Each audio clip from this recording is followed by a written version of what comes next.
L'ORTF et la Comédie Française vous invitent à écouter, sous la direction artistique de Jacques Régnier, Les 10 petits nègres, pièce en 3 actes d'Agatha Christie, adaptation française de Pierre Brive et Meg Villard, avec le concours de messieurs Michel Etcheverry, le juge Malgrave, René Camoin, William Blow, René Arrieux, Philippe Lombard, Alain Pralon, Roger, Marcel Tristany, la voix, Jean-Noël Sissia, le récitant, André Rebaz, le docteur Lewis, Louis Arbessier, le général Mackenzie, Philippe Rondest, Tony Martone, et mesdemoiselles Denise Jans, Emily Brent, Claude Winter, Vera Clayton et Virginie Pradal, Marie.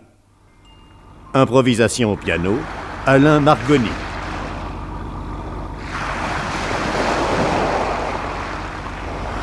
Dans une maison qui surplombe la mer, un grand salon luxueux ouvre sur une terrasse par une large baie.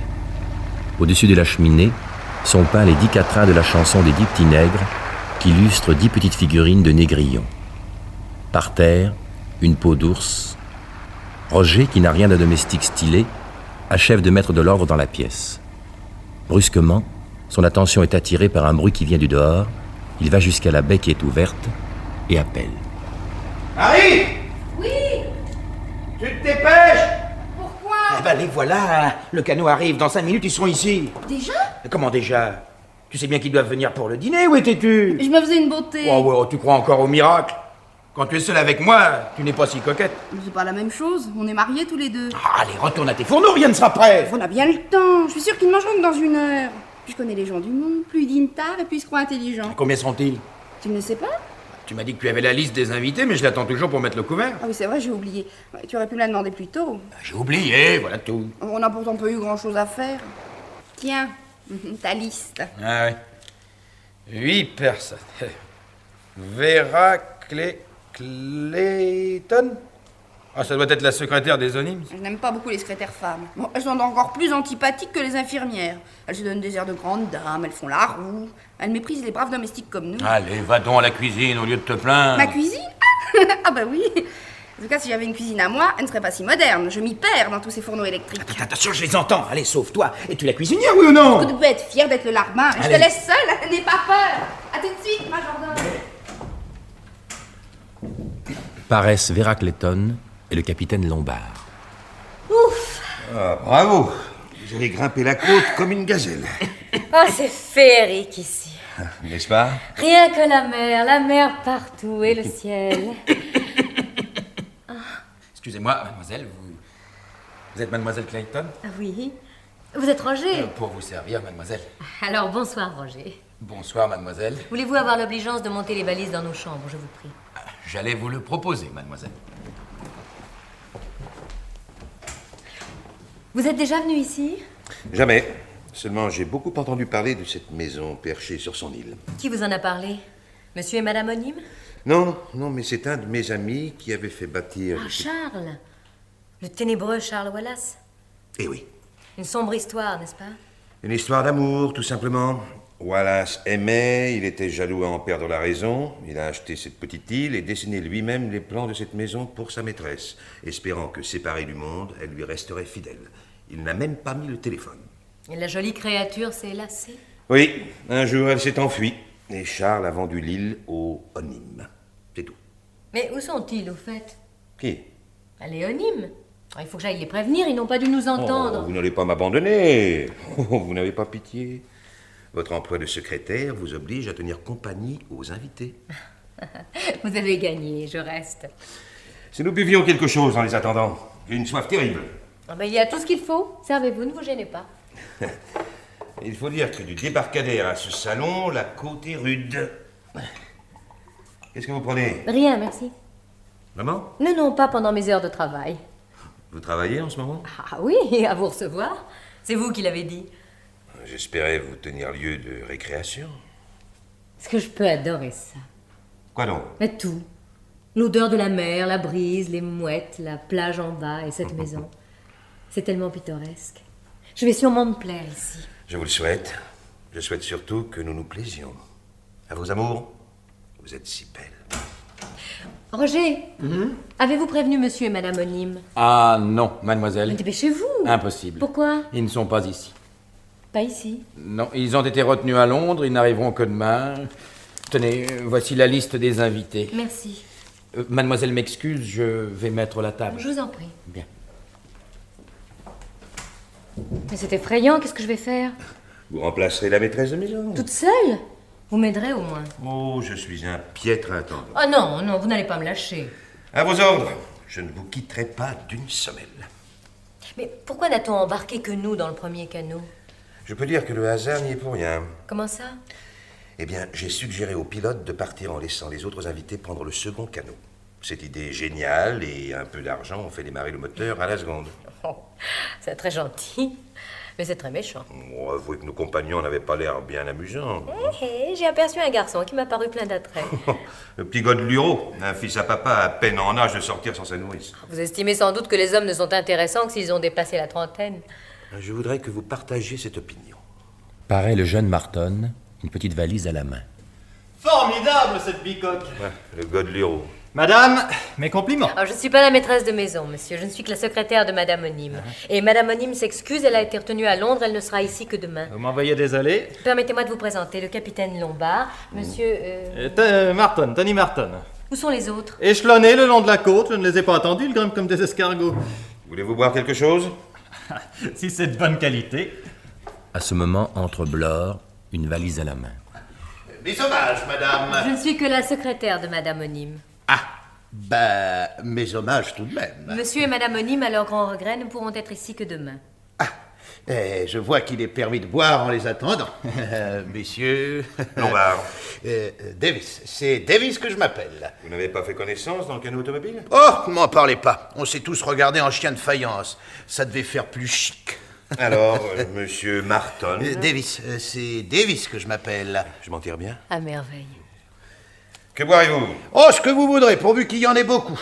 J'ai pas pécho à monter jusqu'ici. Mais on n'est pas volé.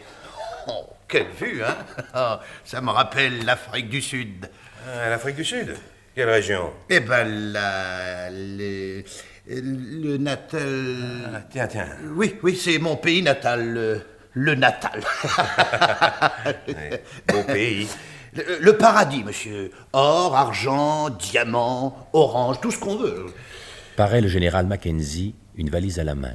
C'est un vieux militaire, sec et raide, mais avec une belle tête à l'expression douce et lasse. Madame, messieurs. Oh, le général Mackenzie, sans doute. Je suis la secrétaire de Madame Onime qui, à son grand regret, ne pourra être ici que demain. Permettez-moi de vous présenter le capitaine Lombard, Monsieur Marton et... Davis, c'est Davis que je m'appelle. Du whisky, mon général. Si vous voulez. Vous êtes dans l'armée, monsieur? J'étais capitaine d'infanterie coloniale, mais comme la guerre ne venait pas, j'ai démissionné. C'est toujours un geste regrettable. Emily Brent, une vieille fille acariâtre au visage ingrat, paraît, une valise à la main. Puis-je voir la maîtresse de maison, je vous prie? Oh, vous êtes Mademoiselle Brent, je pense. Je suis la secrétaire de Madame Onime, Qui, à son grand regret, ne pourra être ici que demain. Je ne trouve pas ça drôle du tout. Pourquoi n'est-elle pas arrivée? Je l'ignore. Curieuse manière de recevoir. Connaissez-vous ces messieurs? Non, personne ne nous a présentés. Le général Mackenzie, le capitaine Lombard, Monsieur Marton et... Davis, c'est Davis que je m'appelle. Posez donc votre valise. Non, je sais ce que j'ai à faire. Venez boire avec nous. De l'alcool? Non, jamais.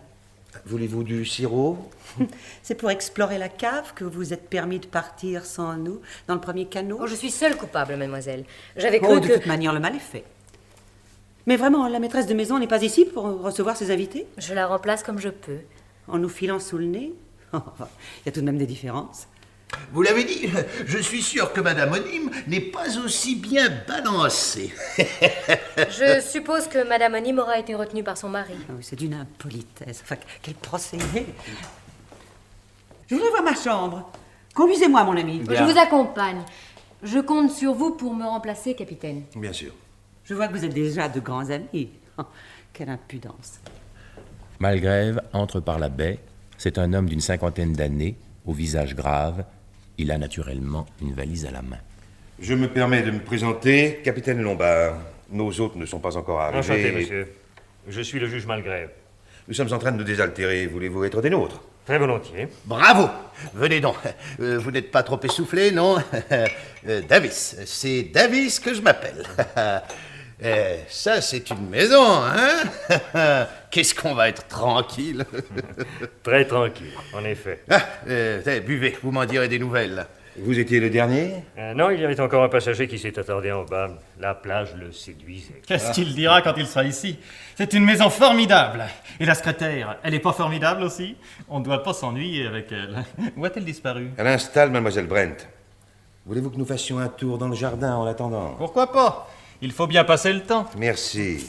À tout de suite, messieurs. Et ne buvez pas tout. Vous ne vous asseyez pas? C'est que... Je m'excuse, mais... Vous occupez mon fauteuil. Votre fauteuil?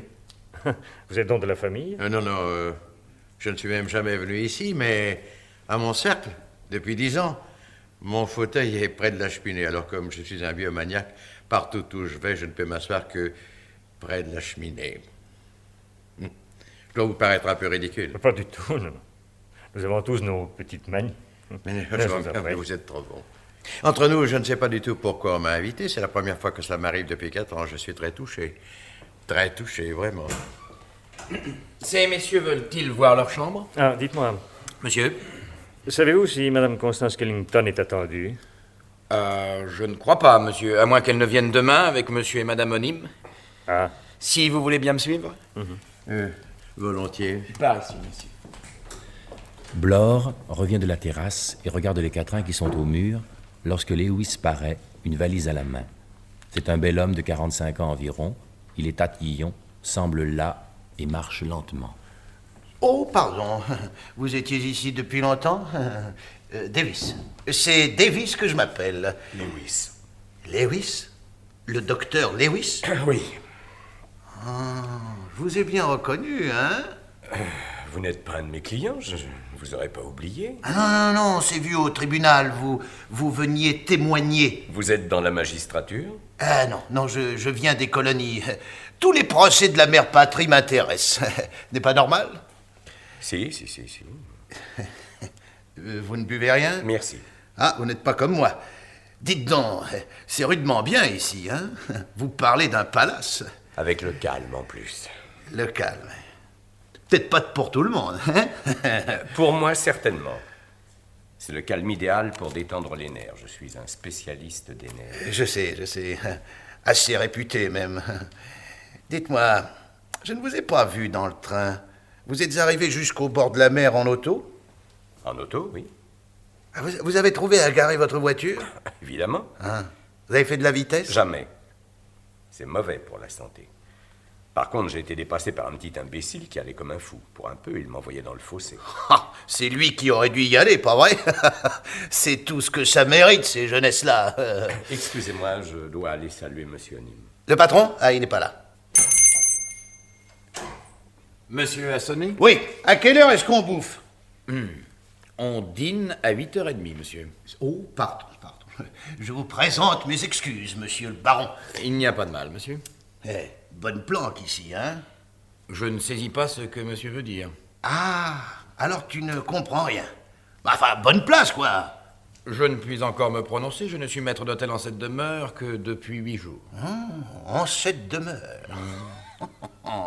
Oh, dites donc, pour la nuit, est-ce que vous pourriez mettre 1 ou 2 bouteilles de bière dans ma chambre? Bien, monsieur. Et puis, de quoi manger? Des bricoles, des sandwichs, du poulet, du pâté, du jambon, enfin, tout ce que vous trouverez, quoi. L'air de la mer me donne de l'appétit. Monsieur ne manquera de rien. À la bonne heure, vous aurez un bon pourboire. Alors, où est ma chambre? Si monsieur veut bien me suivre. Oui, je la trouverai bien tout seul. Au premier, deuxième porte à gauche. S'il me cherche, dites-leur que j'ai été faire un brin de toilette. Ah, j'oubliais. Vous rangerez mon chapeau. Bien, monsieur. Une casquette.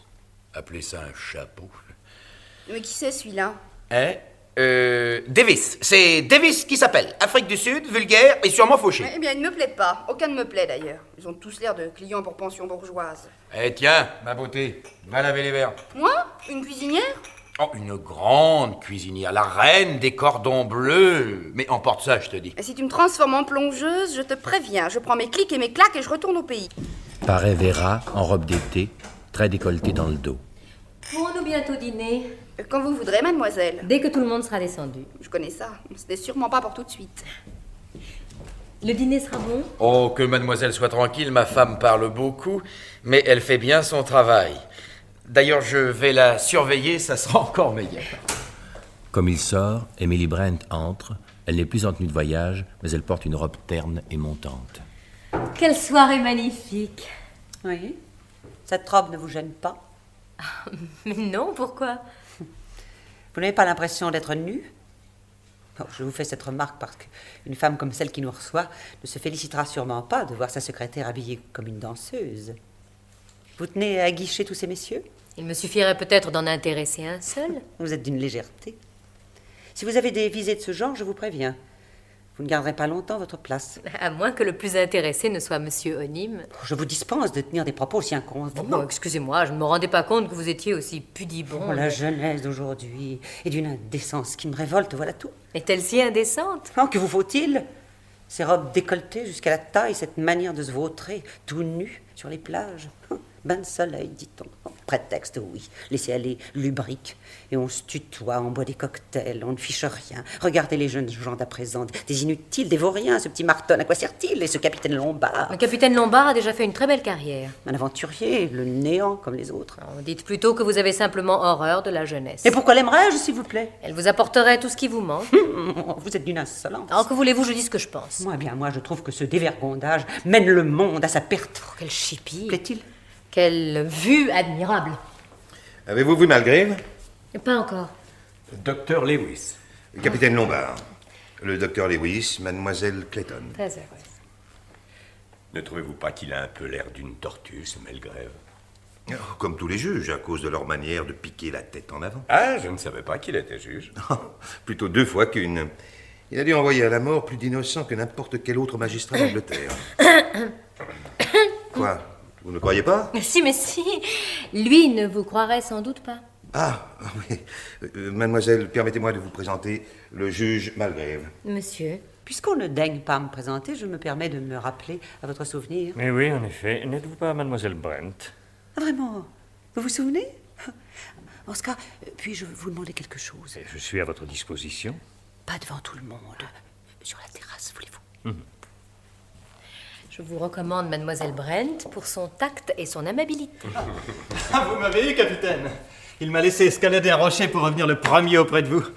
Il espérait peut-être que je me casserais la figure.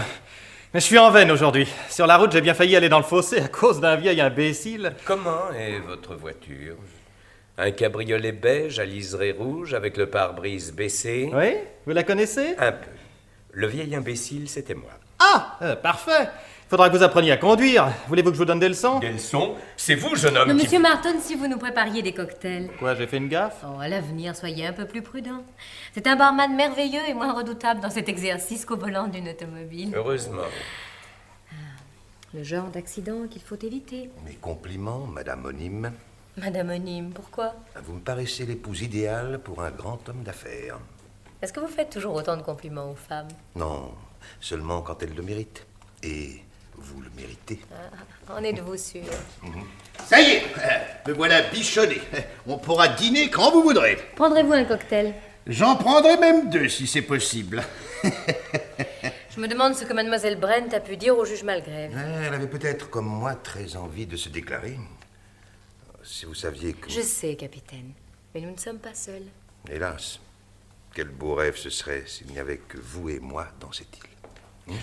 Vous n'avez manqué de rien, général? Non, l'eau est aussi chaude qu'au cercle, c'est tout ce qu'il me faut, merci. Un cocktail? Non, merci. Vous n'allez pas me le refuser? Oh, il y a d'autres personnes à servir avant moi.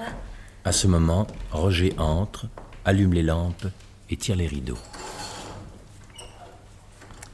Je trouve qu'il n'y a que vous d'intéressante ici. N'est-ce pas votre avis? Oh, vous oubliez, cher monsieur. Ne râlez pas, je parlais des femmes. Pourquoi ne faites-vous pas la cour à Mademoiselle Brent? Très peu pour moi, je vous la laisse. Non, sérieusement, vous me plaisez. Au retour, je vous emmène dans ma voiture, ça vous va? Trop tard, mademoiselle Clayton a déjà organisé son voyage. C'est vrai, ça? Mais je... Ah oui, je comprends, le capitaine Lombard vous a mis le grappin dessus. Mais là, vous pourriez surveiller votre façon de parler, non? Ça vous vexe? regardez-la bien. Parce que j'ai mes chances aussi. Je vous dispense de vos mufleries. Oh, vous avez vu? Venez admirer ces 10 petits nègres et prenez exemple sur eux. Ils vivent en parfaite harmonie. Oh, et que font-ils sur cette cheminée? Ils illustrent la chanson. Mais tous ici, nous avons chanté ces couplets quand nous étions enfants. 10 petits nègres allèrent tous dîner. L'un d'eux s'étouffa, il n'en resta que 9. 9 petits nègres s'endormirent très tard. L'un ne se réveilla pas, il n'en resta que 8. 8 petits nègres partirent pour le Devon. L'un d'eux s'égara, il n'en resta que 7. 7 petits nègres coupèrent du bois. L'un se coupa en deux, il n'en resta que 6. 6 petits nègres jouèrent avec une ruche. Une abeille en piqua un, il n'en resta que 5. 5 petits nègres voulurent faire leur roi. L'un se fit emprisonner, il n'en resta que 4. 4 petits nègres allèrent en bateau. Un en rouge en avala un, il n'en resta que 3. 3 petits nègres allèrent au taureau. Un gros ours en saisit un, il n'en resta que 2. 2 petits nègres virent un bain de soleil. Un bain tout roussi, il n'en resta plus qu'un. Un petit nègre devenu solitaire, découragé se pendit et il n'en resta plus. Ça, c'était vraiment les choses de mon enfance. Silence! Silence, je vous prie. Au nom de Dieu et des hommes, je vous accuse, mesdames, messieurs, d'avoir commis les crimes suivants. Docteur Lewis, vous avez causé la mort de Jeanne Carrel. Général Mackenzie, vous avez fait tuer l'amant de votre femme. Emily Brent, vous êtes responsable de la mort de Béatrice Taylor. William Blore, à cause de vous, Jacques Simpson est mort. Vera Clayton, vous avez tué Pierre McNeil.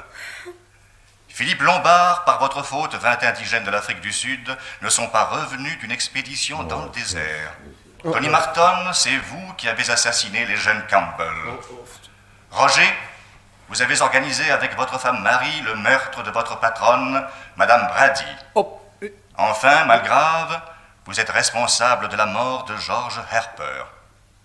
Mesdames, messieurs, c'est tout ce que j'avais à vous dire. Si ça ne lui suffit pas. Ciel! Ma Marie! Marie! Maman!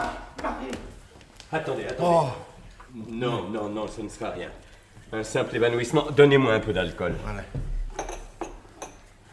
D'où venait cette voix? On aurait dit... Qui a pu se permettre de me calomnier de cette façon? Et il faut trouver, ça ne tombait pas du ciel. Ça y est, je l'ai. Au nom de Dieu et des hommes, je vous accuse, mesdames, messieurs, d'avoir commis les crimes suivants. Arrêtez qu'il se taise, mais c'est odieux! Je suis de votre avis, c'est une plaisanterie sinistre. Croyez-vous que ce soit simplement une plaisanterie? Qu'est-ce que ça pourrait être d'autre? Je me le demande. Lombard, qui était sorti, revient, un disque à la main. Voici le coupable. Qui a fait marcher ce disque? C'est ce que nous allons savoir. Non, mais peut-être que si je lui parlais à Marie, hein, elle m'aime bien au fond. Marie, c'est Roger. Tout va bien, tu m'entends? Tout va bien, là, oui. Bah, réveille-toi, là. Oui. Là. C'est fini. Ah. C'est un petit malaise de rien du tout. Mais qu'est-ce que j'ai eu? Un étourdissement. Ah oui. Oui, c'est ça. Mais c'est cette voix comme au jugement dernier. Elle a dit que Roger et moi... Alors, voyons. Vite, l'alcool. Là, buvez, ça vous remontera. Vous êtes bien aimable, je me sens revenir. Non mais c'est cette voix, je vous dis, elle m'a saisi. On m'a provoqué. Et qui s'est permis de telles attaques? Calmez-vous, mon général. C'est à nous de chercher. Quelqu'un a forcément mis ce disque sur le gramophone. C'est vous, Roger, n'est-ce pas? Oui, monsieur le juge. Pourquoi? On m'avait dit de le faire. Qui vous l'avez dit? Monsieur Onim. Vraiment? Ah, parole d'honneur, monsieur le juge. C'est ce disque-là que je devais mettre, même qu'il y a une... Tiens, il y a une étiquette avec un nom dessus. Sur le disque? Oui, monsieur le juge. La mort du cygne. Ah, bien trouvé comme titre. Non? Oui. Excusez-moi. C'est stupide. On m'a accusé, ça ne se passera pas comme ça. Monsieur Onim se sera cru spirituel. Spirituel, c'est d'un mauvais goût. Qui est ce monsieur Onim? Je lui dirai ma façon de penser. Mais c'est vrai, qui est ce monsieur Onim? Monsieur Onim. Monsieur Onim. Bon, Roger, votre femme a besoin de repos, conduisez-la dans sa chambre. Mettez-la au lit et revenez aussitôt.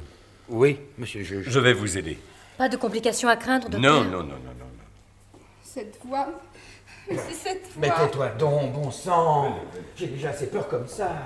Je sais pas ce que vous en pensez, mais je prendrais bien un whisky.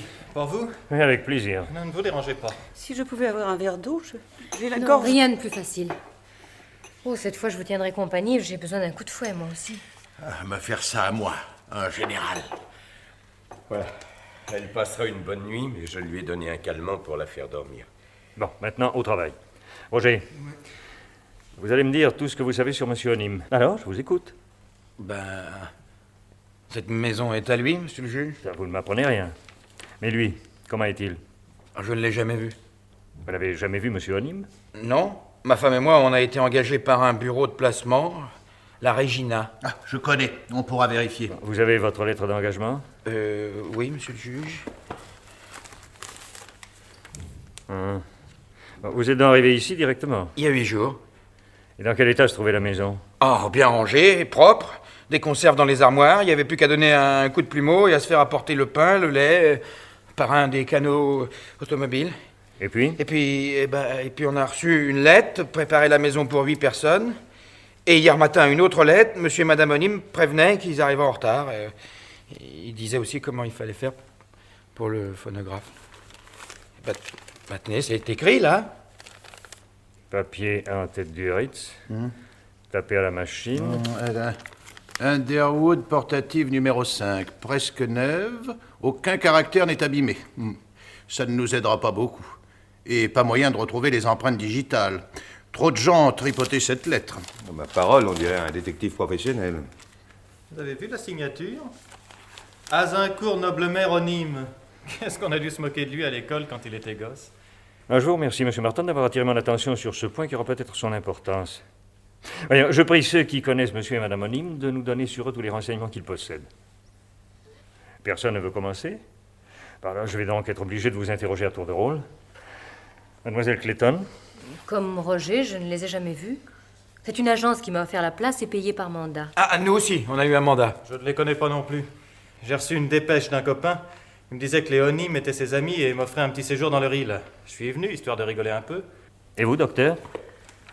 Monsieur Onim m'écrit que les nerfs de sa femme lui donnent de l'inquiétude. Il fait appel à moi pour la soigner. Comme il se recommande d'un de mes confrères et que ses honoraires sont fort intéressants, je trouve normal d'être venu sans le connaître. Oui, évidemment. Et vous, mademoiselle Brent? Moi, j'étais persuadée que c'était une ancienne amie qui m'invitait. Cette lettre contient toutes sortes de détails sur ma vie d'il y a 10 ans. Et regardez, la signature est illisible. A-N... Et en effet, on ne peut pas lire le nom. Mais je pense à quelque chose. Non, un instant, je vous prie. Mais c'est que... Non, s'il vous plaît. Votre tour viendra. Mon général, comment êtes-vous ici? Invité par lettre, signé Annabella Nathalie Onim. Elle me parlait de vieux amis que je devais rencontrer dans son île. Si j'avais su... Oui, moi aussi, je croyais retrouver une cousine, Constance Killington. Et vous, Lombard? Même cas, amis communs. Bon, donc, personne d'entre nous ne connaît les Onim. Par contre, ils sont l'un et l'autre très au courant de nos vies privées. C'est étrange. Vous avez oublié d'interroger monsieur. Ah oui, c'est exact. Monsieur William Blore. Davis, c'est Davis. Ah non, monsieur Blore, non.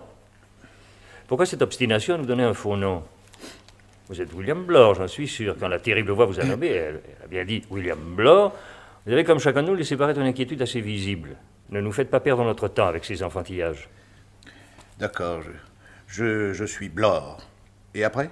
Après, vous avez raconté que vous veniez du Natal. Je n'en crois pas un mot. Je connais l'Afrique du Sud et le Natal comme ma poche, et je jurerais que vous n'y avez jamais mis les pieds. D'accord, c'est faux. Maintenant, je peux vous le dire, je suis un ancien inspecteur de police. Oh, un flic. Oh, c'est compliqué. Un détective, s'il vous plaît, monsieur, et qui a été payé par les patrons pour vous surveiller, parce qu'ils n'avaient pas confiance en vous. En nous? Ah, vous connaissez donc les Onim? Non. Ils m'ont convoqué et payé par mandat comme les autres, pour protéger les bijoux de Madame Onim contre un vol possible. Je vous demande un peu, Madame Onim. Je parie tout ce que vous voudrez qu'elle n'existe pas, encore moins que ces bijoux. Je ne suis pas de votre avis. Toutes les lettres sont signées différemment, mais chaque fois nous retrouvons les initiales AN et Onim, c'est-à-dire anonyme. Oh, coïncidence. Probablement pas. C'est un mauvais calembour, mais qui cache un mystère assez troublant. Monsieur et Madame Onim ne sont qu'une seule et même personne. Ah, voilà que je recommence à avoir des frissons. Ce serait de la folie, voyons. Peut-être bien.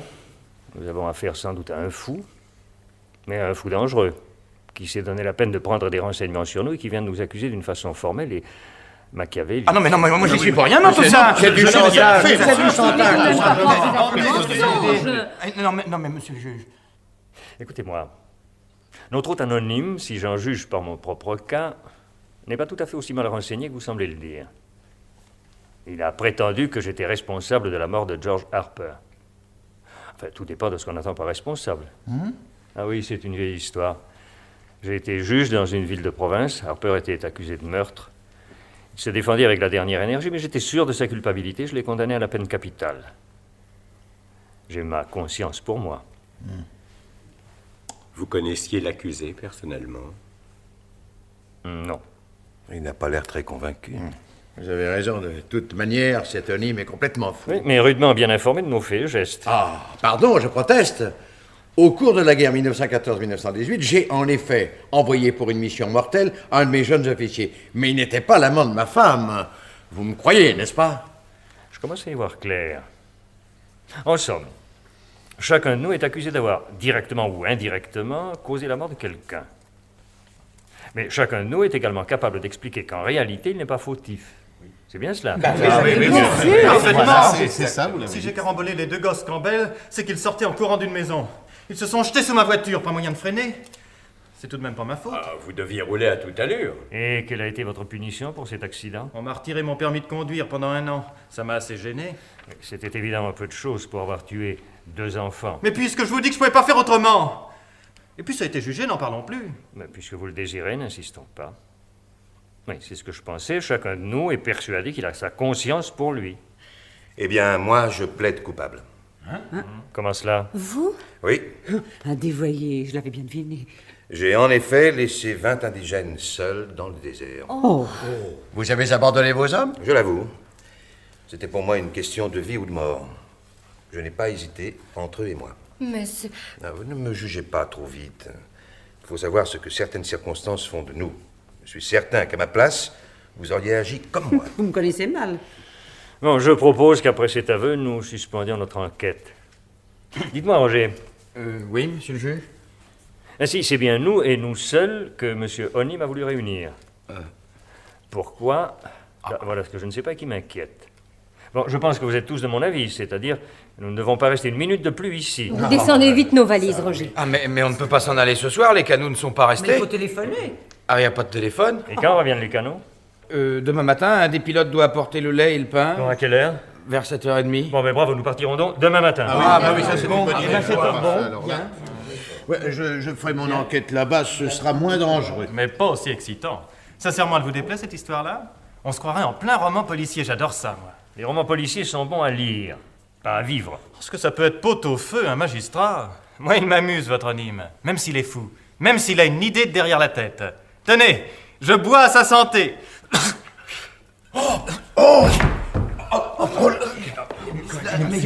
Mort? Il buvait trop. Oui, ce serait étouffé. Non, on ne s'étouffe pas comme ça. Messieurs, ce garçon n'est pas mort de mort naturelle. Il y aurait eu quelque chose dans son whisky? Oui, sans doute du cyanure. L'effet est instantané. Mais qui aurait mis du cyanure dans son verre? Mais lui-même, parbleu. Oui, certainement. Un suicide? Oui. Ce garçon était si gai, si insouciant, aimant la vie. Comment est-ce possible? Regardez. Quoi? Un des petits nègres de la cheminée. Il est en 1000 morceaux. Charmante soirée.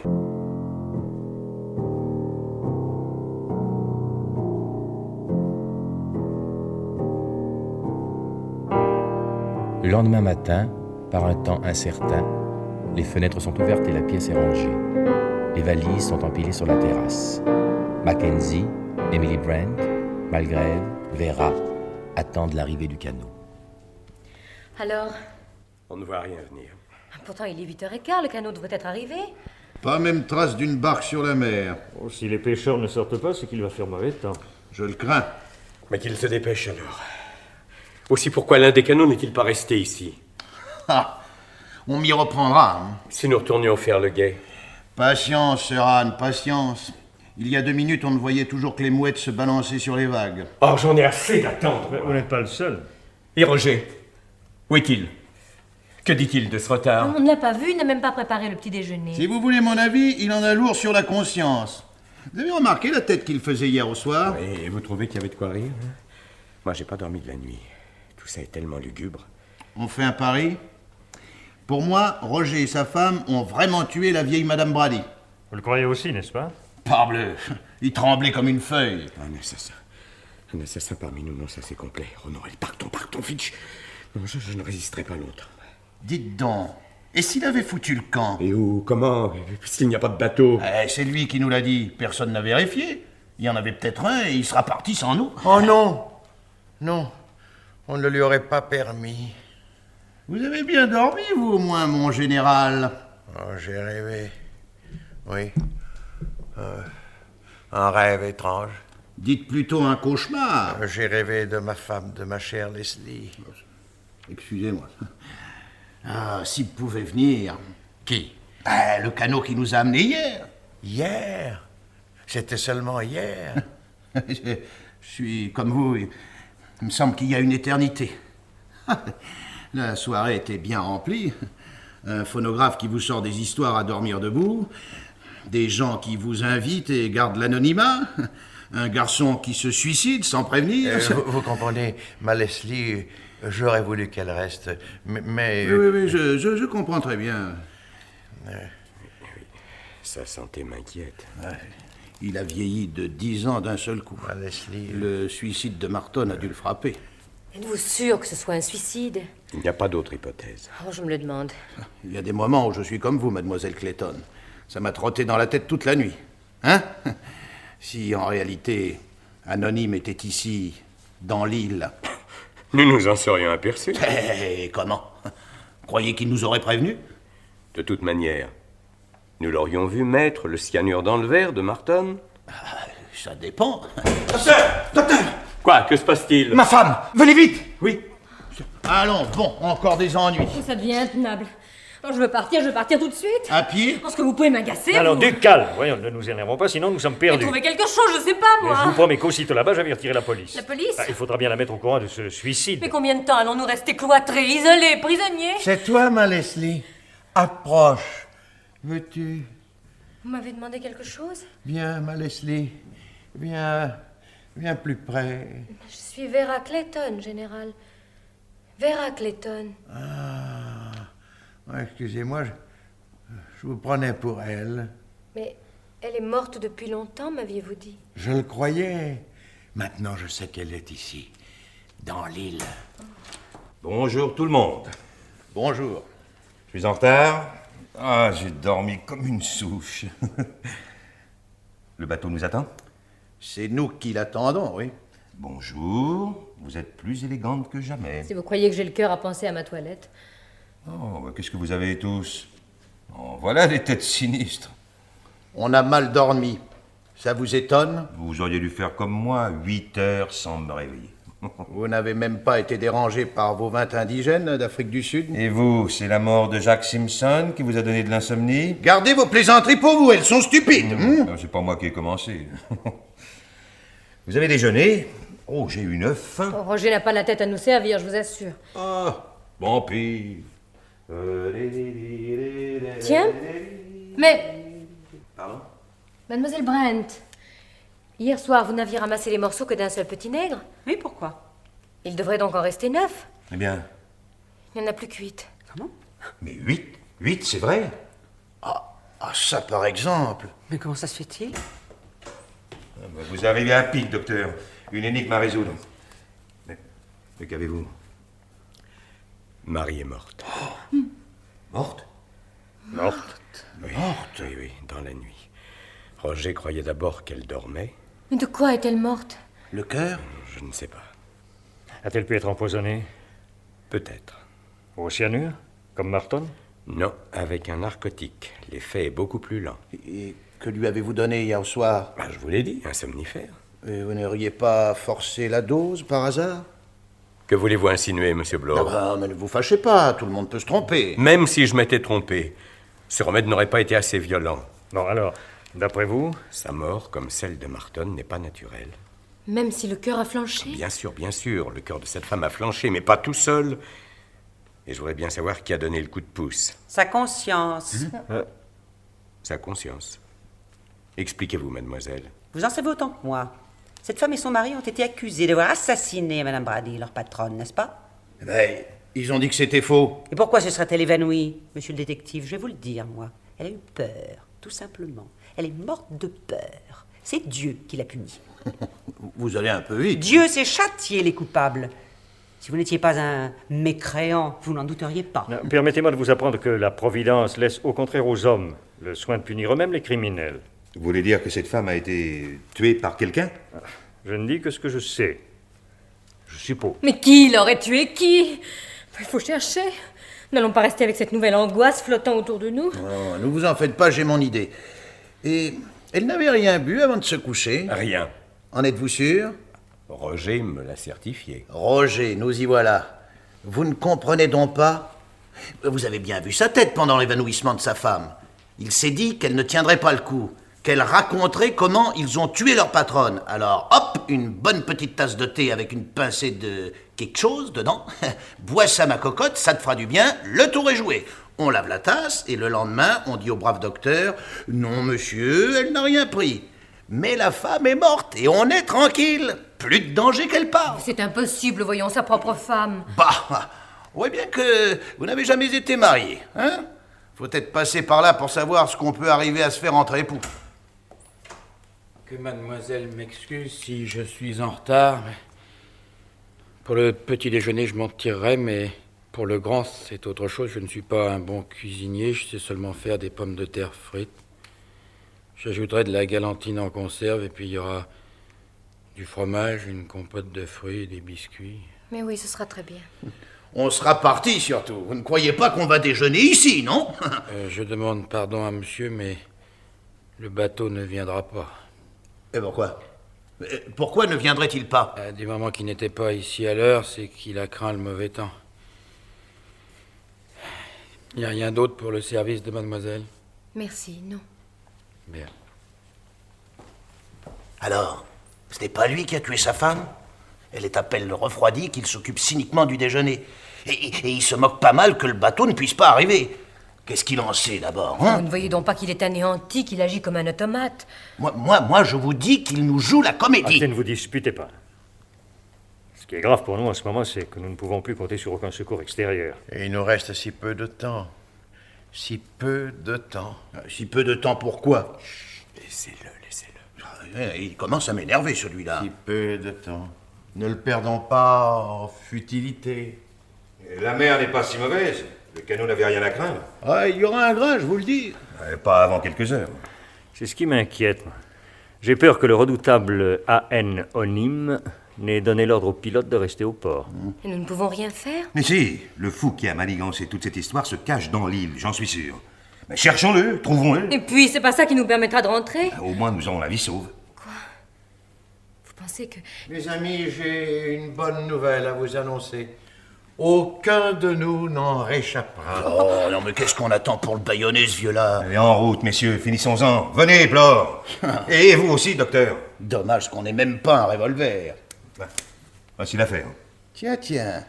Vous avez toujours un revolver sur vous? Il m'a sauvé la vie en plus d'une occasion, et cette fois encore, je n'hésiterai pas à m'en servir. Joli monsieur. Les fous criminels attaquent rarement de front. Ce sont souvent des êtres doux et pacifiques. De vrais petits anges pendant que vous y êtes. Ne tardez pas, je fouille la maison, vous fouillez l'île. Tâchez de tirer le premier. Vous deux ne vous quittez sous aucun prétexte. Allons-y, et donnons-nous la main pour être sûrs de ne pas nous perdre. Il est bien téméraire, ce jeune Lombard. Il a raison. Si cet homme se cache quelque part, il faut le trouver. Mais j'ai l'impression que pour déchiffrer cette énigme, il y a davantage besoin d'intelligence que de courage. Vous ne nous quittez pas? Non, non, non, je vais sur la terrasse pour m'y réfléchir. Croyez-moi, dans un cas pareil, on doit beaucoup réfléchir. Oui, dans mon écheveau de laine grise, vous ne l'avez pas vu? Non. J'ai dû le laisser dans ma chambre. Bon, je vais vous le chercher. Non, non, non, je le trouverai plus facilement. Et puis, je n'aime pas qu'on farfouille dans mes affaires. Comme ils se donnent du mal pour rien, tous. Il vaudrait tellement mieux attendre ici, tranquillement. Attendre quoi? La fin, mon enfant, la fin pure et simple. Non, j'espérais qu'elle se cachait. Qui ça? Ma Leslie. Vous auriez un tel plaisir à la connaître. Ce que j'ai pu l'aimer. Mais voilà, j'avais 20 ans de plus qu'elle, j'aurais dû me méfier. Ce jeune officier était toujours chez nous, il avait plein d'entrain. Leslie et lui parlaient de toutes sortes de choses, de livres, de musique. Je les écoutais. Quel imbécile j'ai été. Est-ce que ça peut être bête, un vieux mari? J'ai découvert la vérité comme ça se voit au cinéma. C'était pendant la guerre, nous étions au front, dans la même unité. Il nous écrivait. Un jour, elle s'est trompée d'enveloppe. Bien fait pour moi, hein? Ne parlez plus. Vous vous faites du mal. Oh, j'ai besoin de me rappeler. Comme j'ai souffert. Mais je n'ai rien dit. La haine montait. Je me demande si le docteur et Monsieur Blore... Et un jour, je l'ai tout simplement envoyé à la mort, vous entendez? À la mort. C'est donc vrai? Oui. Personne ne l'avait jamais deviné, même pas Leslie. Pauvre petite, elle a fini par mourir de chagrin parce que l'autre n'était plus là. Ainsi, je les ai tués, tous les deux. Moi qui ai toujours été un brave homme, mais je souffrais trop. Aujourd'hui, je vais payer. Payer? Que voulez-vous dire? Nous allons tous payer. Quel soulagement, n'est-ce pas? Mais je... Ça vous ennuie de mourir? Vous êtes insensé! Oh, oui, bien sûr. À votre âge, on ne se réjouit pas autant qu'au mien. Si vous saviez quel soulagement ce sera pour moi. Non, général, regardez-moi. Non, assez, ne dites rien. Vous ne pouvez pas comprendre. Je vais m'asseoir dehors et attendre que ma Leslie en revienne.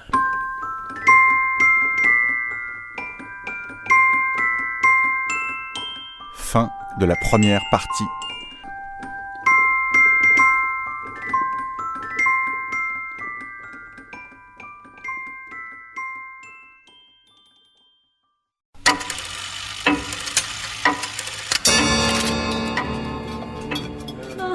Capitaine! Oui?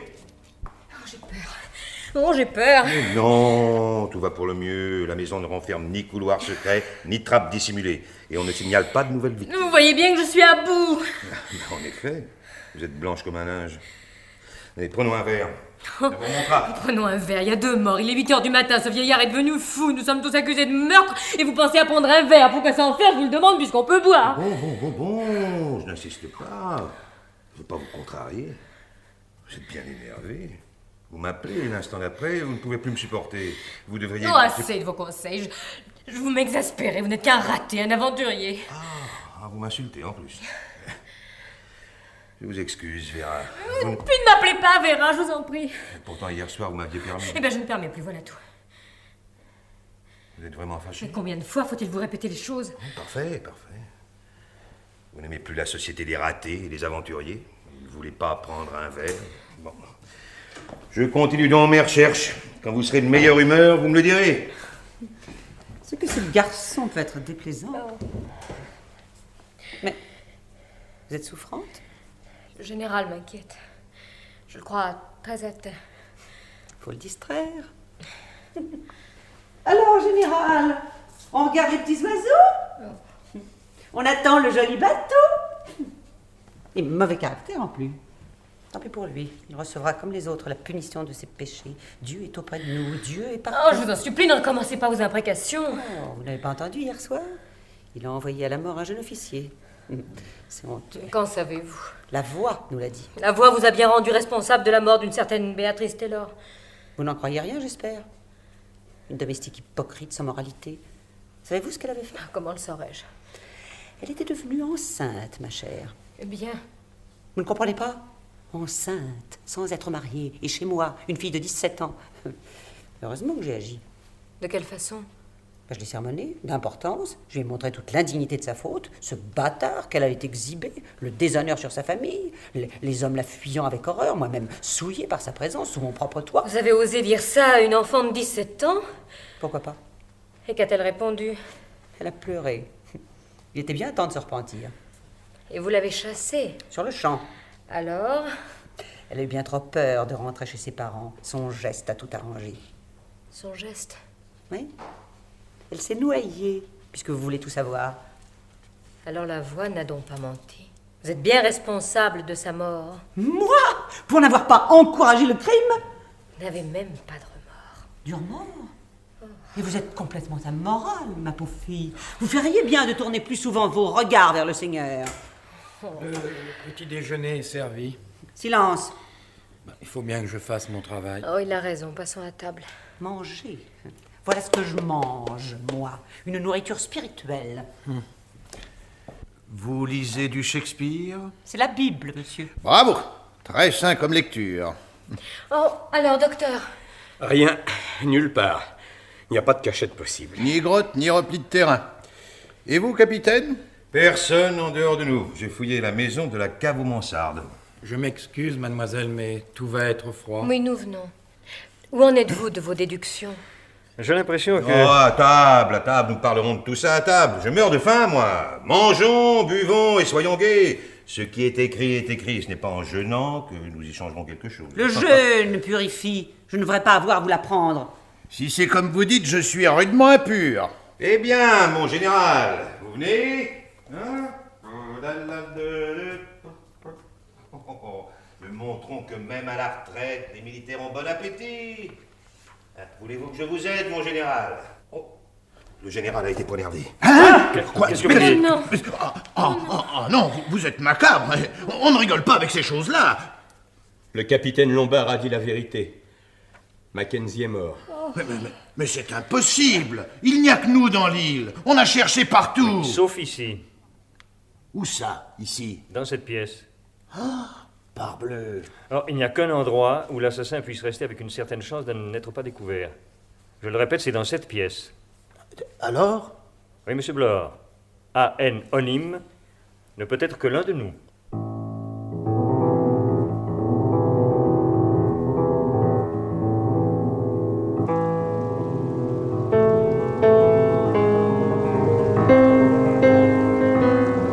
L'après-midi du même jour, la pièce est sombre, la tempête fait rage, la pluie et le vent battent contre les vitres fermées. Vous avez une minute? J'ai tout mon temps. Pourquoi? Je voudrais profiter de ce que nous sommes seuls. Je suis de votre avis, vous savez. À quel sujet? L'assassin est l'un de nous. Évidemment. Et je devine qui c'est. Vous auriez pu le dire plus tôt. Vous ne vous en doutez pas? J'hésite. Vous vous rappelez l'affaire Stansil? Deux bons vieux assommés à coups de hache dans leur cuisine. Et ils n'avaient auprès d'eux que leur fille, une vieille demoiselle irréprochable. Tellement irréprochable qu'on l'a acquittée.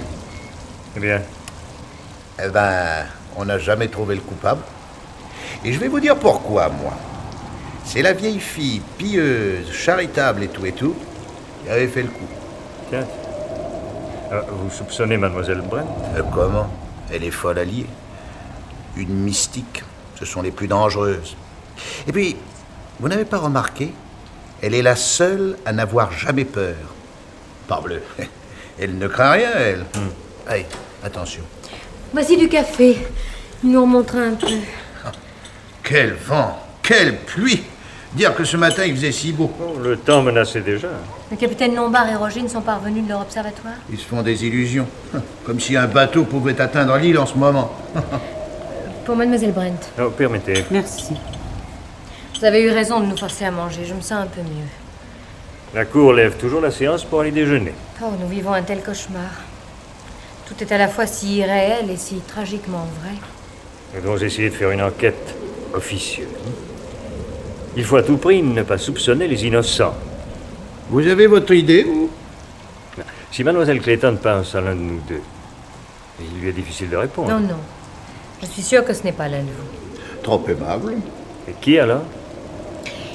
Qui a soigné la femme de Roger? Qui a tout de suite diagnostiqué le cyanure dans le verre de Martin? Lévis? Tout est si facile, hein, docteur. Ah, il est de fait qu'ils n'en sont pas à mort près. Voilà bien une de vos lubies. Le docteur Lewis a fait son métier, un point c'est tout. Mademoiselle Brent pense à quelqu'un d'autre? Je pense à celui que le Seigneur a désigné pour châtier les coupables. Ça la reprend. Et si c'était Roger? Roger? Ah, vous avez bien entendu, pendant qu'il nous servait ses explications embarrassées au sujet de cette pauvre Madame Brady. Ah, sa femme et lui l'ont certainement tué. Oh, là-dessus, il n'y a aucun doute. Et d'après vous... Mais non! Roger tremble de peur. Et puis jamais il n'aurait eu assez d'imagination pour combiner cette effroyable mise en scène. Oh, quel fichu temps. Ah, c'est avec vous. Voyez? Elle a peur. Qui pensiez-vous que c'était, hein? Qu'est-ce qui vous prend? Je parie que vous n'osez pas me répondre. Qui pensiez-vous que c'était? La petite Béatrice Taylor, sans doute. Je ne parle pas à des gens aussi mal élevés, à des athées. Je prendrais bien un peu de café, moi. Vous êtes trempé, allez au moins changer de souliers. Oh, merci. Vous ne me fuyez plus. J'admire votre cran. Ah, si seulement j'avais aperçu un bateau. Nous sommes bouclés, oui. Personne ne sait nager? Avec une mer pareille. Et puis, nous sommes trop loin de la côte. C'est la noyade à coup sûr. La noyade. Pourquoi dites-vous ça en me regardant?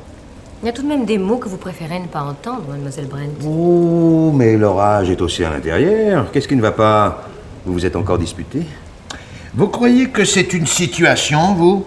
Doutez comme ça les uns des autres? De quoi parliez-vous? Je ne doute de personne. Oh, allons, un peu de bonne humeur, nom de Dieu. Ah, vous pourriez surveiller votre langage. Oh, pardon. Si on faisait une bonne flambée, ça nous réchaufferait un peu. Vous avez du bois, Roger? Il y en a sous la véranda, près de l'entrée. Parfait, allez nous en chercher. Bien. Hein? Tenez, vous accrocherez mon imperméable. Bien, monsieur. Excusez-moi, messieurs, dames, mais personne n'a vu le rideau de toile cirée rouge de la salle de bain? Voilà une question. Le rideau de la salle de bain? Oui, il a disparu. Pas de réponse. Tous nos regrets, Roger. Tant pis, monsieur, mais ça me semblait drôle. Comme tout ce qui se passe ici. Ah, vous trouvez ça drôle, vous? Oh, j'appellerai cela du nom qui vous conviendra. Je serais navré de créer un nouvel incident.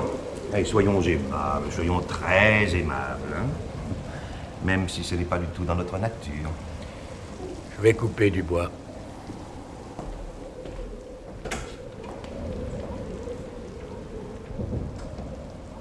J'aurais dû lui donner un peu de café. Ah, c'est vrai, il était aussi trempé que moi. Je vais lui emporter. Il va vous adorer. Il vous trouve déjà si gentil. Ça ne fera jamais que le 4 ou 5e. Vous devriez tout de même bien en garder un pour vous, non? Ceux qui veulent prendre du café n'ont qu'à se servir. Où est le docteur Lewis? Dans sa chambre, il était fatigué. J'espère qu'il a pris la précaution de s'enfermer à clé. Je l'espère aussi. Maintenant, nous sommes sur nos gardes. On ne nous aura pas si facilement. Vous êtes bien naïf. La moindre des choses serait que nous prenions tous certaines précautions supplémentaires. Contre qui? Mais contre chacun de nous. Sinon... nous étions 10, ne l'oubliez pas. Je ne pense qu'à ça, rassurez-vous. Nous ne sommes plus que 7. 7 petits nègres. Dont l'un est un rude salaud. Le mot est encore trop faible. Avez-vous remarqué une chose? Notre criminel suit exactement l'ordre de la chanson. Le premier petit nègre s'étouffe, c'est quasi l'histoire de Marton. Le deuxième s'endort et ne se réveille pas, tout comme la femme de Roger. Le troisième s'égare, et la raison de ce pauvre général s'était en effet égarée. Logiquement, nous devrions maintenant attendre un coup de hache. Je n'aime pas ça. Je n'aime pas que vous parliez de ça en riant. Oh, mais une hache? Mais Roger coupe du bois! Vera! Vera! Oh, Vera, parce que j'ai eu peur. Vous? À cause de moi? Et Roger... Il était ravi, oui, pourquoi? Oh, pour rien. Pour rien. On a les nerfs tellement à vif. Le docteur Lewis n'est toujours pas descendu? Toujours pas, non. Et ça vous laisse indifférent? Bah oui. Un médecin connu du monde entier, sa réputation le met au-dessus de tout soupçon.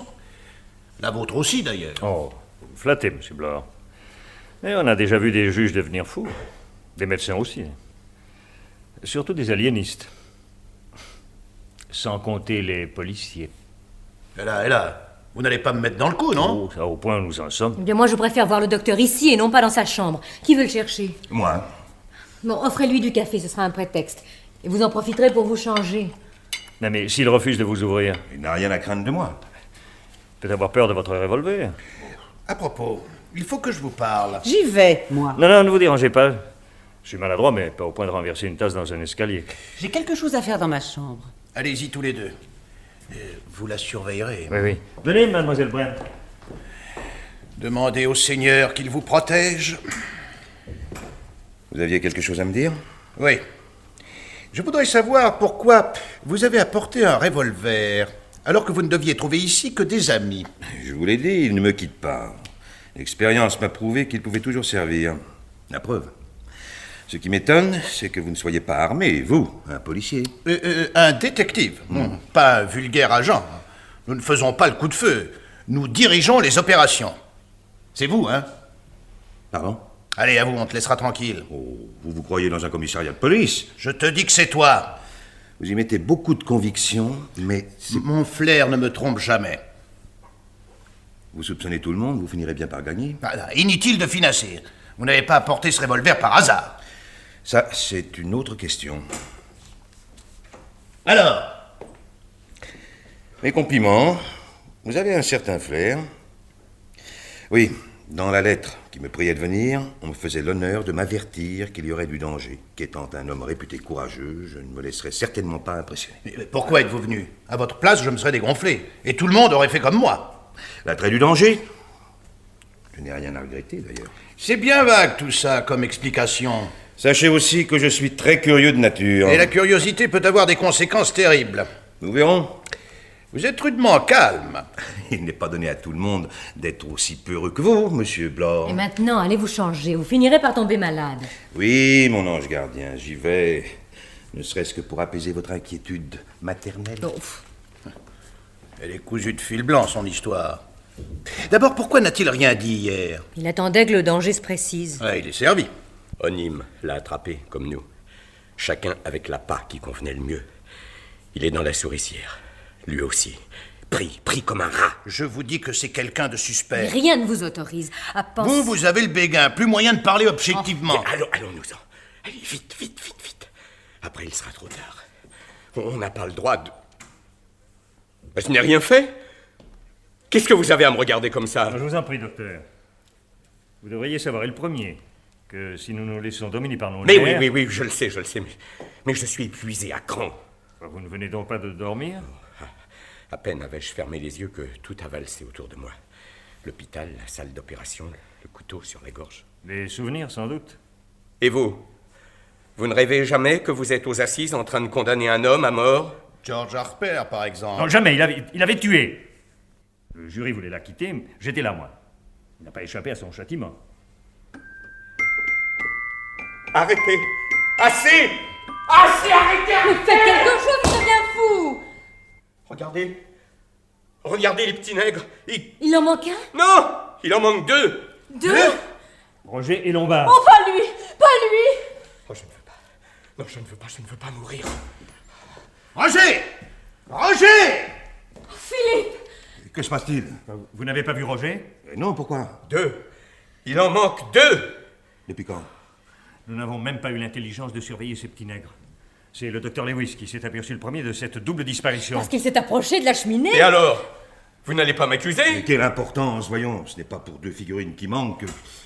Eh bien... Roger, à coups de hache. Assommé? Tu es net. Comme dans la chanson. L'un fut coupé en deux, il n'en resta que 6. Verra, voyons, verra. Mais je n'en peux plus, je n'en peux plus. Allons, c'est fini. C'est fini, vous le savez bien. Soyez raisonnable. La chanson ne peut plus servir. 5e couplet, une abeille piqua l'un d'eux. Il n'y a pas d'abeille. Vous allez voir, tout va très bien se terminer. Pourtant, il n'en reste que 5. Où est mademoiselle Brent? Encore en train de préparer un mauvais coup? Cette fois, je pense que vous êtes convaincu. Nous n'allons plus la laisser agir. Si vous m'aviez écouté plus tôt. Paraît Émilie, les yeux hagards. Elle tient une seringue à la main. Elle veut parler, mais aucun son ne sort de sa bouche. Et brusquement, elle s'effondre sur le sol. Une seringue? Une piqûre? Alors, ce ne serait pas elle? Mais qui? L'un de nous 5. L'un de nous 5? Mais lequel? Lequel?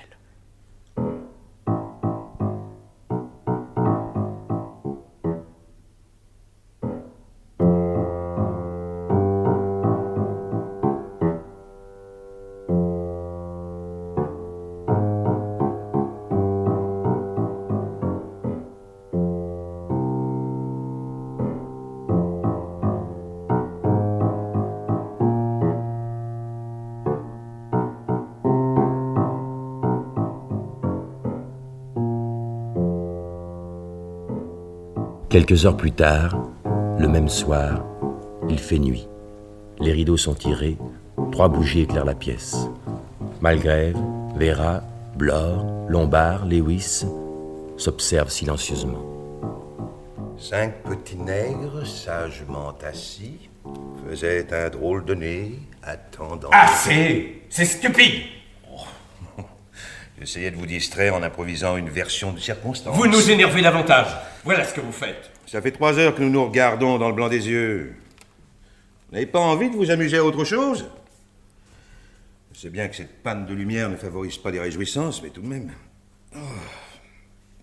Si on jouait au petit papier, on appellerait ça soupçon. A soupçonne B, B soupçonne C, etc., etc. On essaie? Prenons par ordre alphabétique. Blore. Lui, c'est pas difficile, il est persuadé que je suis le coupable. Si j'en étais persuadé, vous ne seriez plus de ce monde. Vous avez de sérieux doutes. Pourquoi pas? Vous avez raconté 2 versions différentes de votre invitation. Vous êtes venu avec un revolver. Et maintenant, vous voulez nous faire croire que vous l'avez perdu. Oh, mais je l'ai perdu. Que vous dites? Vous m'avez fouillé tout à l'heure et vous n'avez pas trouvé. Pas si bête, vous avez eu le temps de le cacher. Pour vous tuer. Vous devinez bien vite. Monsieur Blore, vous déshonorez la profession de détective. Réfléchissez une seconde. Si j'étais venu ici avec l'intention de vous tuer, vous auriez déjà disparu. Et les 3 autres survivants aussi. Pan, pan, pan et pan. On n'en parlerait plus. Ouais. Mais dans la chanson, ça se passe autrement. C'est bien pour cela que dans la seringue de Mademoiselle Brint, on avait mis de l'acide prussique. Pour qu'au moment de se faire une piqûre quotidienne de calcium, elle tombe foudroyée comme par un dard. Ah, parce qu'en plus, j'aurais eu l'idée d'illustrer à un les couplets de Cétron d'Enfantine. Vous manquez totalement de psychologie. Le côté machiavélique n'est pas du tout mon affaire. Il n'a qu'à me regarder. Le docteur Lewis dit qu'il faut absolument ne pas se fier aux apparences. Oh. Doit avoir raison. À vous voir tous les 4, on ne se douterait jamais qu'il y a un fou parmi vous. Et vous? Vous ne comptez pas? Moi? J'ai une bonne gueule, non? Précisément. Oh, taisez-vous donc. Vous êtes toujours à discuter. Agissons! On ne viendra pas nous chercher si nous restons affalés dans nos fauteuils à ressasser les mêmes histoires. Qui m'aide à allumer un feu sur la falaise? Il sera tout de suite inondé, votre feu. Non, mais quand la pluie aura cessé, alors nous pourrons essayer. Mais nous serons morts avant. Mais non. Le temps se calme, il fera beau demain. Demain, nous ne serons plus de ce monde. Sauf celui qui... Non. Moi, je ne veux pas. Ce n'est pas ma faute. Je ne l'ai pas fait exprès. De quoi parlez-vous? De la mort de Jeanne. Comment s'appelait-elle déjà? Cobel ou Carrel, je crois. Je buvais trop en ce temps-là. Surtout que j'étais chirurgien. Je l'ai opérée étant ivre. Une belle fille. Elle avait 3 fois rien. Je l'ai tuée. Ah, décidément, nous sommes entre gens bien. Mes aides et les infirmières m'étaient dévouées. Ils n'ont jamais rien dit. Ça m'a guéri de la boisson et de la chirurgie. C'est alors que je me suis spécialisé dans les maladies nerveuses. 2 femmes du monde guéries et ma clientèle était faite. Pas de chance, d'aussi beaux résultats anéantis par notre cher Onim. Est-ce que vous allez finir? Toujours vos sarcasmes. Oh, si je pouvais vous faire taire, je vous assure que je... Quel aveu! Dites-lui de s'arrêter. Je ne peux plus l'entendre, il me rend fou! Et puisque votre ironie est pénible au docteur Lewis, faites un effort. C'est bien. Excusez-moi, docteur. Sans rancune. Cette inaction me met les nerfs à bout. Nous avons pourtant adopté la seule conduite possible. Chacun de nous a été fouillé, nous n'avons ni armes ni poison. En ne nous quittant pas, en nous observant continuellement, rien ne peut nous arriver. Il faut que nous mangions, que nous dormions. Cette situation ne peut pas durer éternellement. Pour une fois, je suis de votre avis. Le seul espoir de l'assassin est d'isoler l'un de nous. Tant que nous restons ensemble, c'est le salut. Le salut. Quelle heure est-il? 8h30. Seulement. J'ai une faim. Je vais ouvrir quelques boîtes de conserve. Mais vous ne bougerez pas d'ici. C'est ce qui a été convenu. Non, non, jamais je ne toucherai un plat que vous aurez préparé. Je ne tiens pas à mourir empoisonné. Vous me suspectez? Ah ben, mettez-vous à ma place. Non, c'est bien. Nous ne mangerons pas. Vous pensez à tout, monsieur le magistrat. Et pourquoi un cerveau aussi parfaitement organisé que le vôtre n'aurait-il pas inventé toutes les machinations de cet insaisissable anonyme? Oh, je ne discuterai pas, capitaine. La moindre friction au point où nous en sommes risquerait d'entraîner des catastrophes. Je suis incapable de penser à autre chose. Je passe mon temps à vous regarder et à me demander lequel de vous quatre a le plus l'air d'un criminel. Vous, Blore, vous avez des yeux de bon chien, une trogne épanouie, un regard un peu simplet. Oui, dites donc. Non, je ne vous crois pas capable de combinaisons trop savantes. Ça, vous me prenez pour un imbécile? Non, pour un policier seulement. Le docteur, lui, est un grand nerveux, le premier de ses malades. Il n'aurait pas assez d'estomac. Vera en serait capable. Je vous assure que ce n'est pas le moment de plaisanter. Je ne plaisante pas. Vous avez su vous ressaisir. Vous paraissez volontaire, tenace. Mais je vous crois très équilibré. Tué, oui, mais pour une raison déterminée et sans cette mise en scène. Puissiez-vous convaincre nos compagnons? Alors, inévitablement, vous en venez à m'accuser. C'est du parti pris. Ou de la logique. Avez-vous pensé à une chose? Je le crains. Depuis le temps que nous sommes là à réfléchir. Qui nous prouve que c'est un policier? Voyons, il n'a qu'à regarder ses pieds. Oh, c'est malin. Et vous, Malgrave, quelle est votre idée? Nous avons chacun notre coupable en tête, sauf vous. Sauf vous, en somme. Je l'ai depuis longtemps, et je n'ai pas changé d'avis. Qui est-ce? Le moment n'est pas venu de le dire. Dans l'intérêt du criminel ou dans l'intérêt des victimes? Dans notre intérêt à tous. Bon, si on allait manger un morceau à l'office, Non. Restons ici. Rien ne peut nous arriver dans cette pièce. Oh, et puis j'ai pas faim. Moi non plus. Allez, vous empiffrez tout seul, Blore. Je vais vous chercher une boîte de biscuits. Entendu. Oh, Blore. Quoi? Une boîte qui n'ait pas été ouverte, naturellement.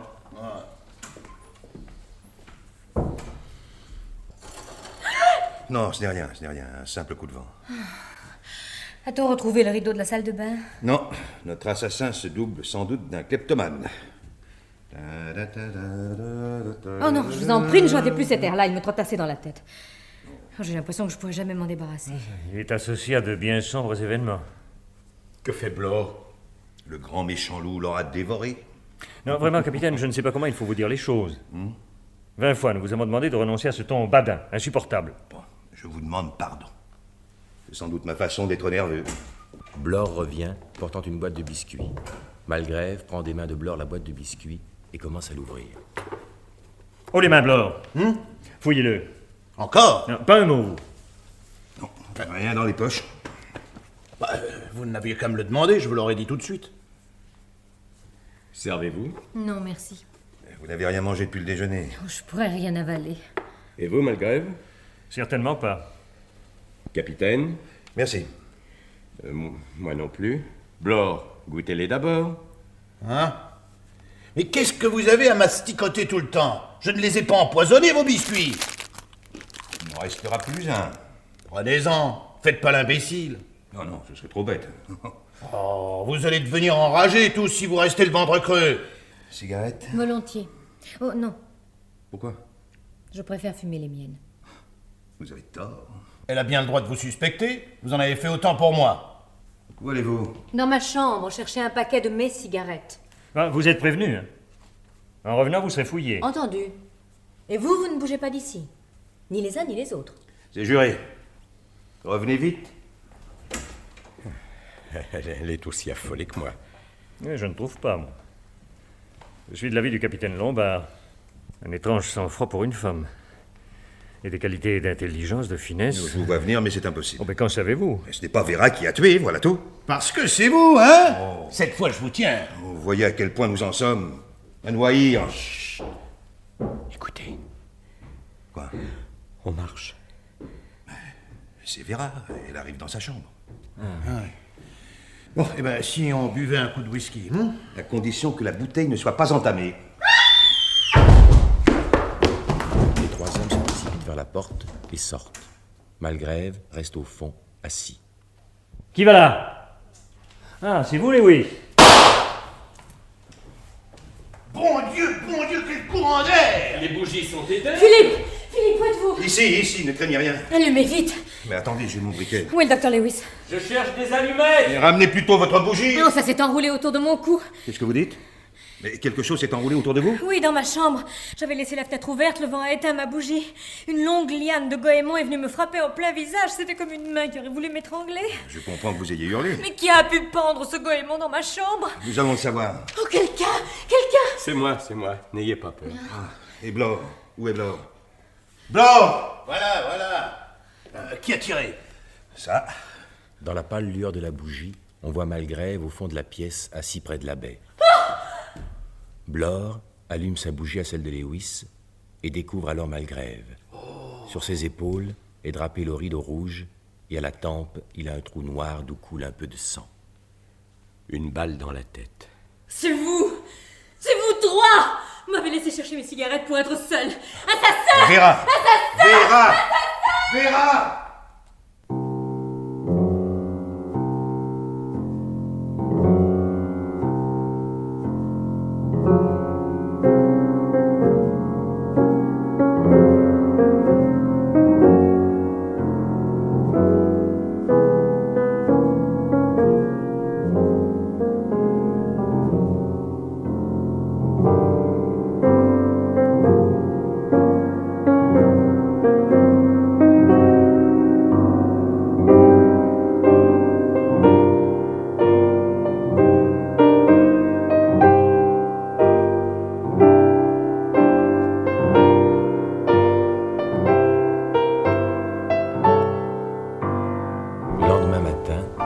Un temps magnifique.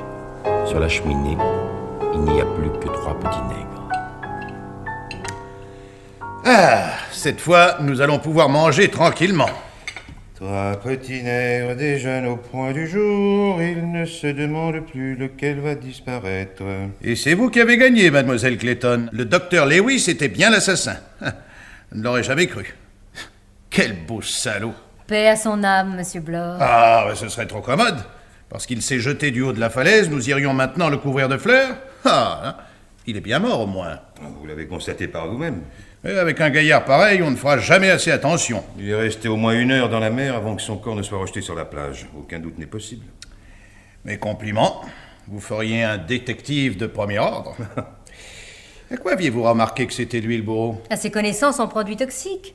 Et à l'habileté avec laquelle le général Mackenzie avait été poignardé. Jamais une faute de détail. Il fallait un homme de science pour réussir tout ça. Et aussi sa nervosité me paraissait suspecte, exagérée. Vous parlez d'un fou.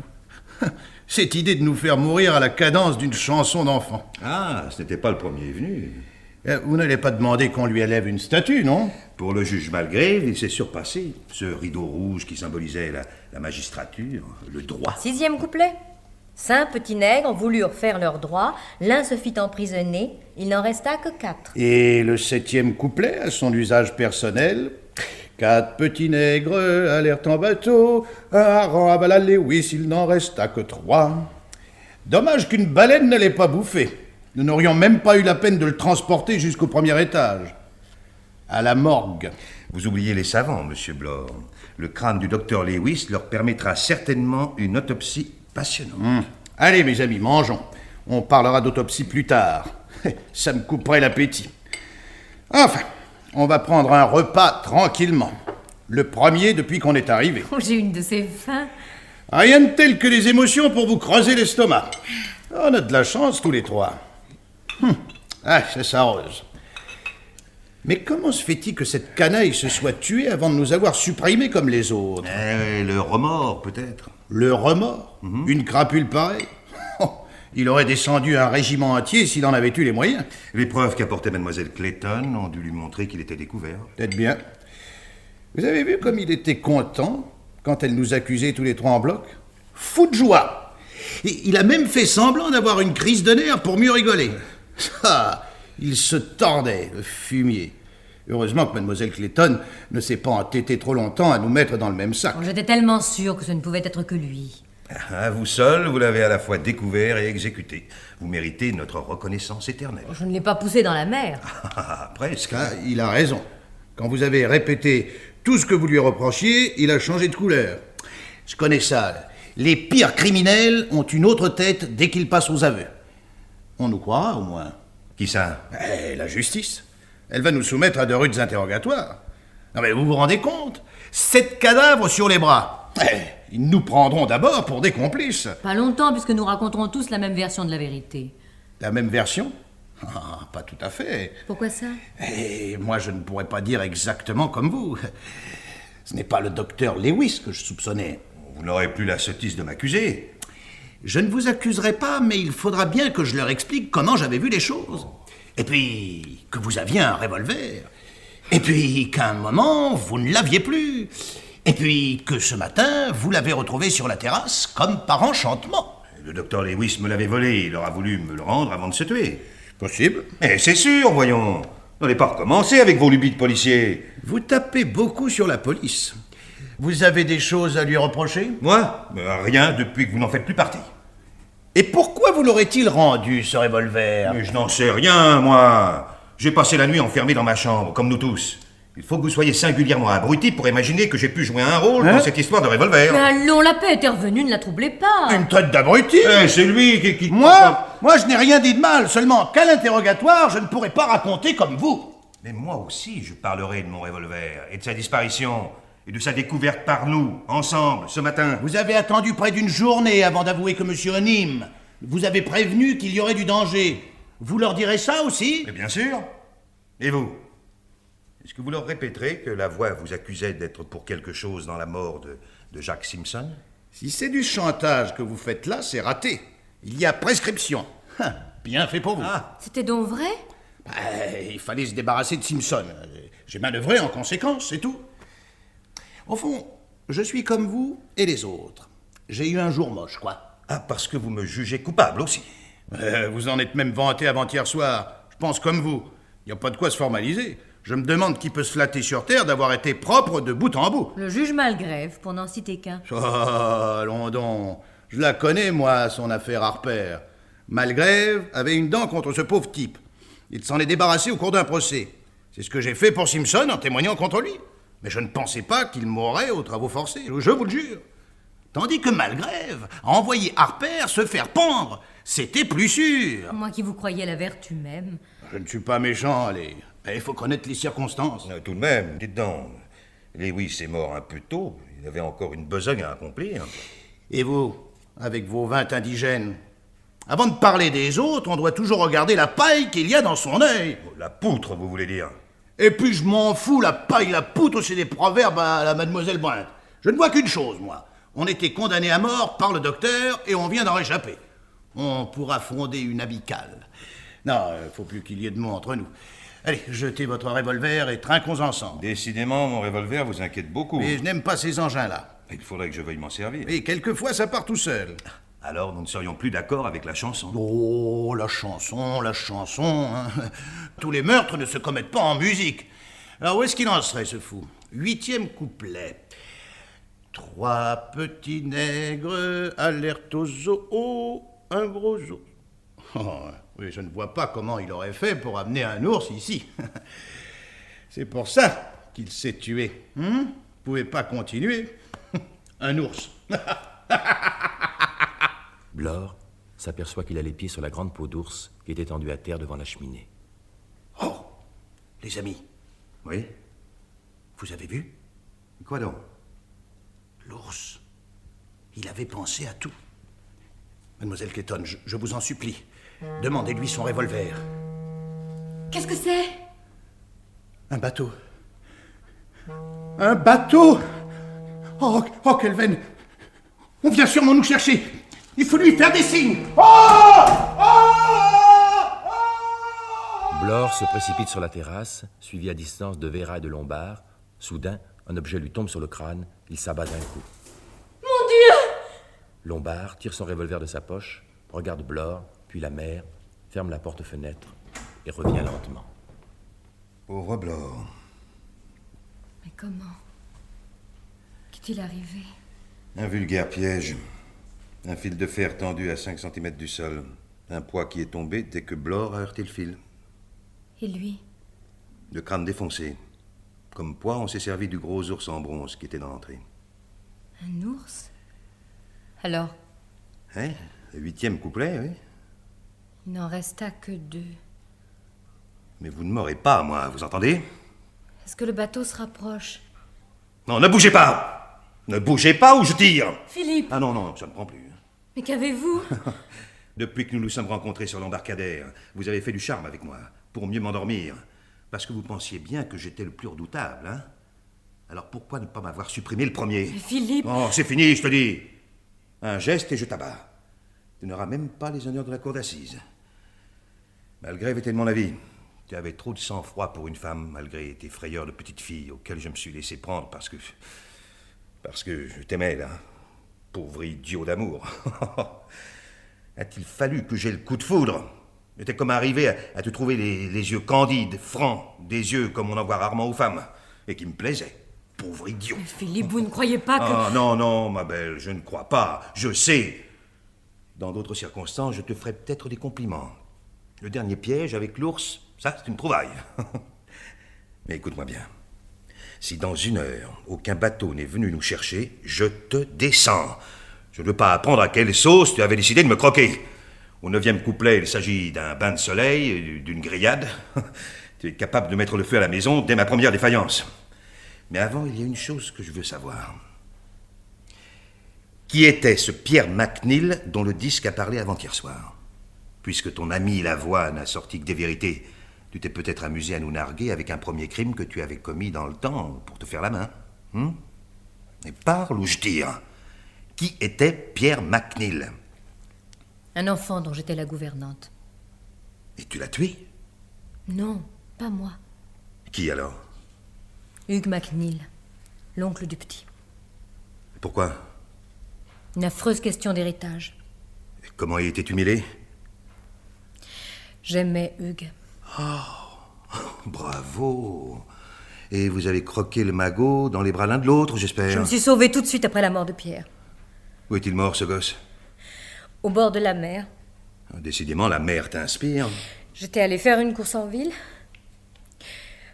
Quand je suis revenue sur la plage, Hugues avait permis au petit de nager, mais trop loin, exprès. Je me suis précipitée. Hugues a voulu me retenir, j'ai crié, je me suis jetée à l'eau. Quand j'ai rejoint l'enfant, il s'est évanoui. J'ai fait tout pour le ramener vivant. C'était trop dur. Pas mal joué, ta scène d'émotion. Et je vous jure que c'est la vérité. Et tu n'as jamais rien dit à personne? Vous ne m'aurez pas cru, Hugues était connu, puissant. Ouais. Mais tu ne l'as jamais revu? Oh, il me faisait horreur, autant que je l'avais aimé. Oh, pas de littérature, je t'en prie. Mais puisque c'est la vérité... Bon, admettons. Vous calmez maintenant. Calmez. Vous ne croyez pas sincèrement que j'ai pu commettre tous ces crimes. J'étais le plus acharné à vous défendre, mais ce matin, quand j'ai ramassé mon revolver sur la terrasse, il n'y avait pas de fil de fer.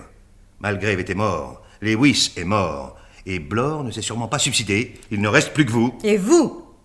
Je ne suis pas un saint, mais il y a une chose dont je suis incapable. Tuer des gens pour le plaisir de tuer. Vous avez pourtant 20 indigènes sur la conscience. Mais ce n'est pas tout à fait exact.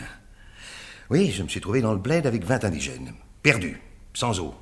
Il fallait que l'un de nous se dévoue pour chercher du secours, au risque de crever seul. J'y suis allé, et par miracle, j'ai réussi. Mais quand les secours sont arrivés, il était trop tard. Comme vous, pour le petit McNeil. Pourquoi vous êtes-vous accusé devant tout le monde? Pour voir vos têtes. Vous aviez tous tellement peur de ce que le disque avait raconté. Vous mentez. C'est parce que vous étiez cet anonyme qui nous condamnait à mort. Et il fallait nous duper jusqu'au bout. Mais tuez-moi, qu'est-ce que vous attendez? Qu'on vienne me délivrer de vous. La justice vous supprimera dans les règles. Oh. On verra. Vera. Il la reçoit dans ses bras. Vera. Aussitôt, Vera arrive à s'embarrer du revolver et se dégage. Oh, les mains! Oh, petite garce. Je l'ai échappé belle. Vous savez bien que ce n'est pas moi. Ne faites pas l'innocent. Il y a un instant, vous vouliez me tuer comme les autres.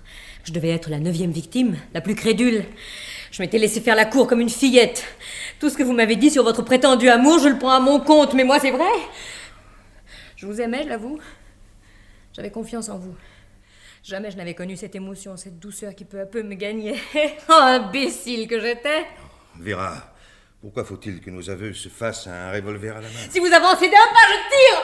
Puisque nous nous aimons. Il s'avance, Vera tire, Lombard tombe. Vera lâche le revolver qui tombe à portée de main de Lombard. La porte de droite s'ouvre, lentement, et Malgrève paraît, une corde à la main. Et voilà. Chut, silence. Silence ou je fais évacuer la salle. Non, ça va être fini. Mes petits nègres ont parfaitement joué leur rôle. Merci, mes petits nègres. Non, non, ne craignez rien, chère mademoiselle Clayton, votre affaire sera réglée ici. Vous avez cru que j'étais mort. Oui, j'avais en effet persuadé le docteur Lewis de vous en convaincre. Je lui ai raconté qu'ainsi je serais plus libre pour vous surveiller et trouver l'assassin. Il a accepté. Il avait tellement peur. Et puis, ce matin, quand il est venu à mon rendez-vous sur la falaise, je n'ai eu qu'à le pousser. Adieu, docteur Lewis. Voyez-vous, mademoiselle Clayton, à force de juger des assassins, le désir de tuer a grandi en moi. Mais pas tuer en envoyant la mort des criminels sans intérêt, comme je le faisais dans l'exercice de mes fonctions. Il me fallait plus. Beaucoup plus. Et je suis un magistrat respectable, honoré de tous. Et j'ai avant tout le souci de la justice. Messieurs les jurés, vous déciderez en votre âme et conscience. Il me fallait des coupables. Vous l'étiez tous les 9. Encore que Lombard et vous méritiez l'acquittement. Mais aucun de vous n'avait été jugé. Vous aviez tous réussi à passer entre les mailles de la justice. Je tenais donc un beau gibier de potence.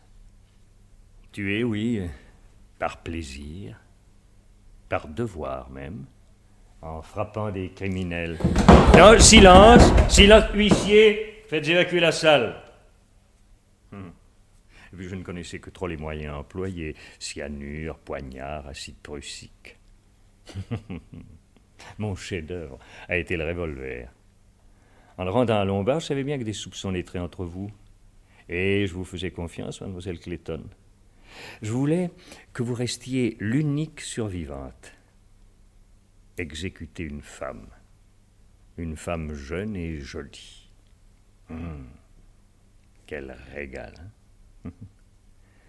Accusé, qu'avez-vous à dire pour votre défense? Vous savez pourtant que je suis innocente. Oh, trop tard. Il fallait plaider non coupable dès l'ouverture des débats. Ou alors vous faire passer pour une folle. Mais vous n'êtes pas folle du tout. Moi, je suis fou. Pas vous. Sœur, il faut mourir. Pendu. Un petit nègre resta tout seul. Découragé, il se pendit. Et il n'en reste. Lombard, qui n'était qu'assommé et qui est revenu à lui, abat Malgrève d'un coup de revolver. Malgrève s'écroule et disparaît derrière le divan. Philippe! Aïe! Aïe! Oh, votre blessure! Ah, c'est plutôt la vôtre. Ah oui, vous auriez bien voulu me tuer. Oh, Philippe! Oh, pardon. Pardon. Heureusement que les femmes tirent toujours à côté, ou presque. Non, une égratignure sans danger. Mais j'ai été assommé. Oh, je vais vous soigner. Attendez.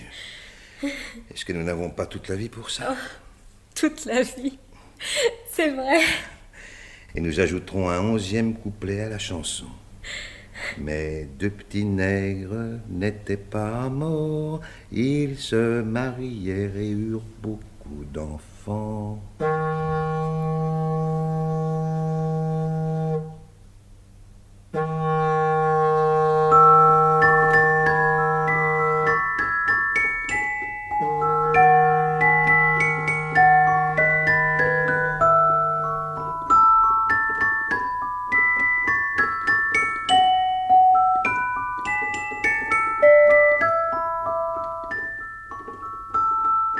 L'ORTF et la Comédie Française viennent de vous présenter Les 10 petits nègres, pièce en 3 actes d'Agatha Christie, adaptation française de Pierre Brive et Meg Villard.